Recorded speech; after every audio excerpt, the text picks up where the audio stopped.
Now that I begin to wash you off my skin, I'm gonna peel you away. 'Cause you're not right within.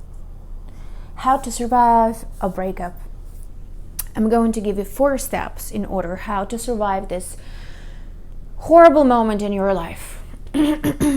That usually turns out to be the best moment, the best thing that could have happened to you, right? Often, yes, because through these difficult moments, what do? We learn about ourselves. There's always an opportunity to grow.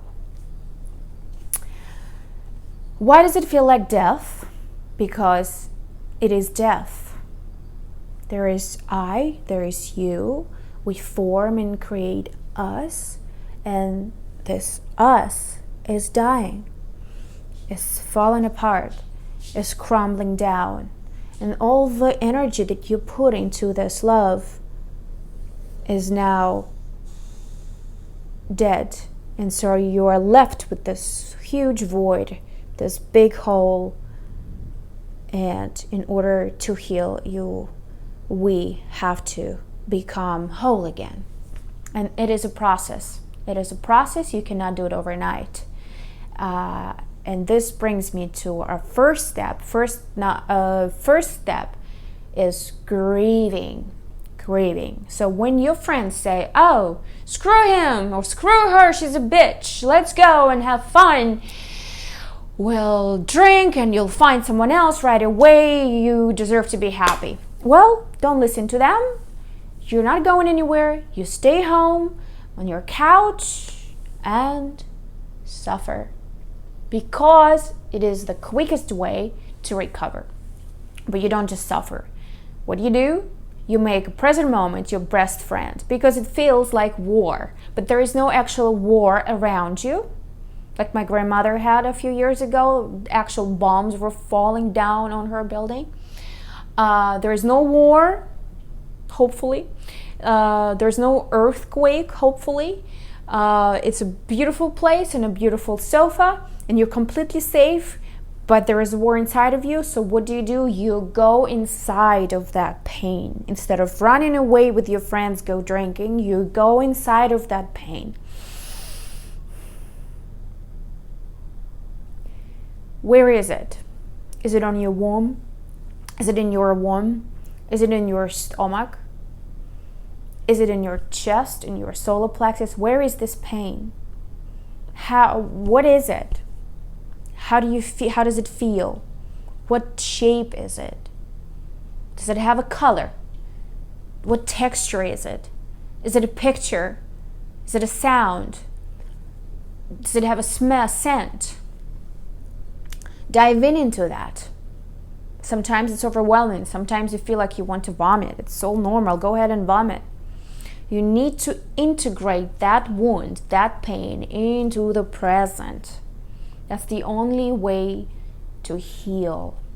You cannot avoid it. You have to include it into your life and into your present moment. Especially if we are left, if someone leaves us, we feel abandoned, we feel extremely unworthy, right? And we start going to the spiral of the worst case scenario, like my life is over. I've had this great person in my life and I screw it.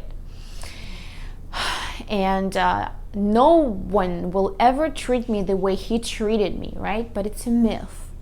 First of all the things that you felt that the other person made you feel, it's your feeling. Yes, he was the source. No, he wasn't even the source, but here's my baby. He made you open up to feel those feelings, but they were happening inside of your body. They're yours. That means you will feel them again. You can if you want, or even better, even better. So, so when you feel unworthy, I want you to pick up a piece of paper and a pen, and with your undeveloped hand. So if you write with your right hand, you take a pen in your left hand and you write 10 positive aspects about yourself. Whatever feels true to you, authentically true to you. I am beautiful. I have tremendous potential for kindness. I am kind. I am generous. I help everyone. People love me. I'm cherished at work. I have beautiful lips. I have beautiful mouth. I have beautiful legs.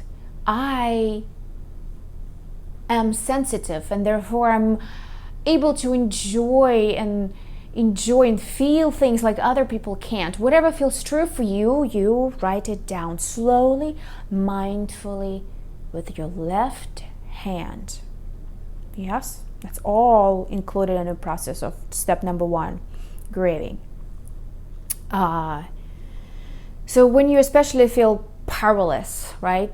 And you walk around the house and you find something that belonged to your ex-lover, a t-shirt, and that's all you have right now. Your world is falling apart. So put that on. If it makes you feel better, put that on and go back to sleep in that shirt. In my case, it was a postcard. I found a postcard where my ex-lover, ex-boyfriend, he wrote this beautiful, beautiful poem where he called me a starry flower. I'm ready to go and walk the path of life with you, my starry flower, holding hands together while healing and growing. Something like this. Something like this. So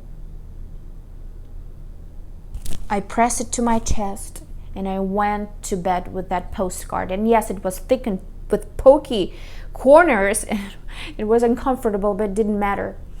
It made me feel like he's with me, that love is still present. And in that particular moment, I chose to do it because I needed to survive that night, and that postcard helped me to survive. We're talking about survival here. Survival. And the next day, if the breakups were intense and horrible, and when you really feel betrayed by your partner, you feel so angry, you want to kill them. Has that occurred to you?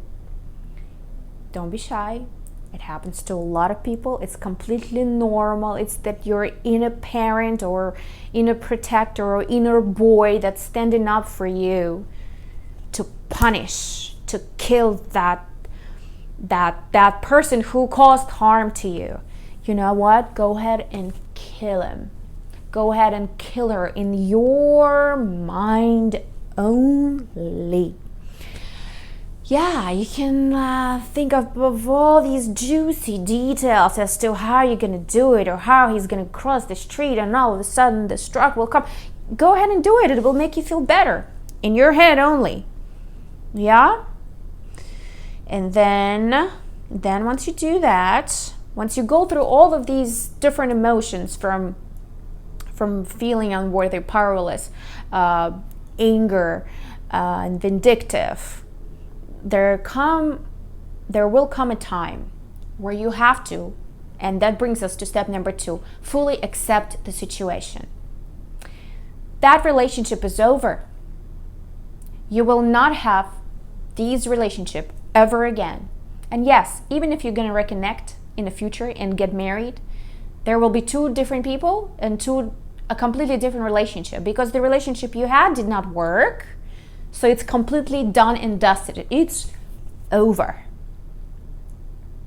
This is a good time where you analyze what you could have done better in those relationships. What mistakes have you done? What love did you not express?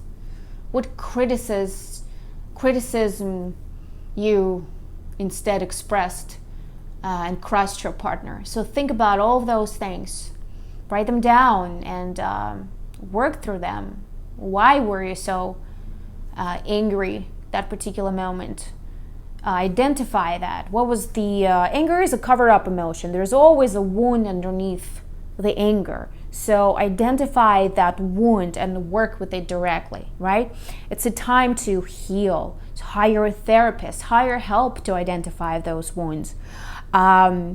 Go on a retreat, go do yoga, meditate, go in parks, spend time with nature, spend time with pets. They're great teachers as to how to live from moment to moment. And after that, number 3, bring your power back.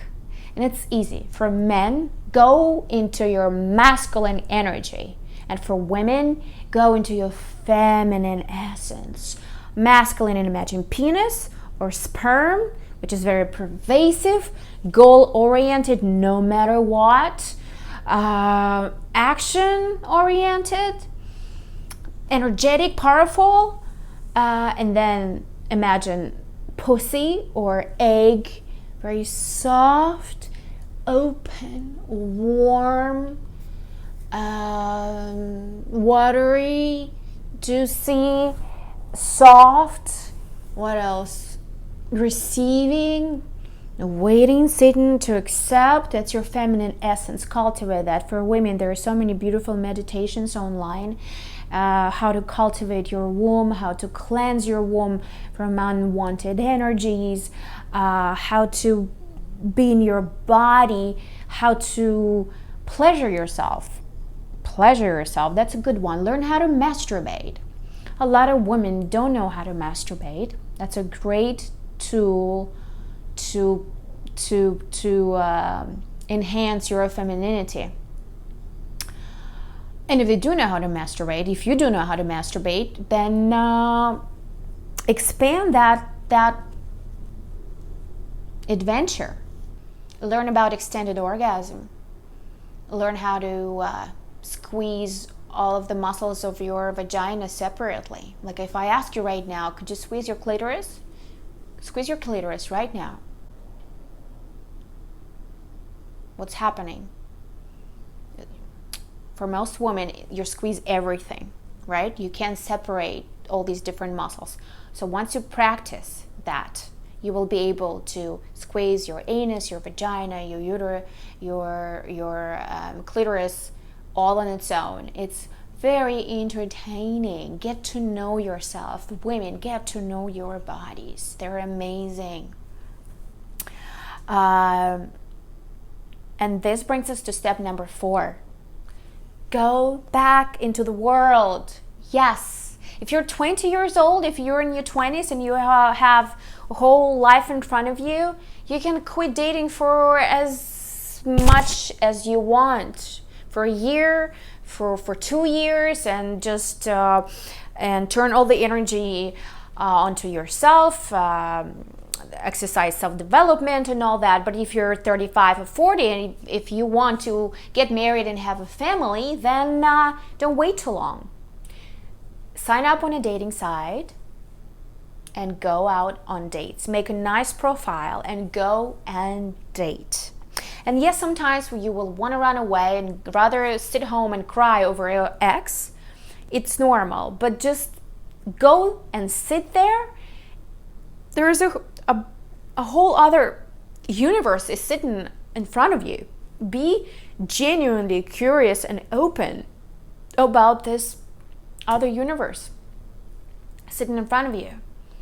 Practice your feminine essence. Practice your inner goddess. Practice. Receive and respond. Don't believe anything I say, my worthy ones. Go and test it.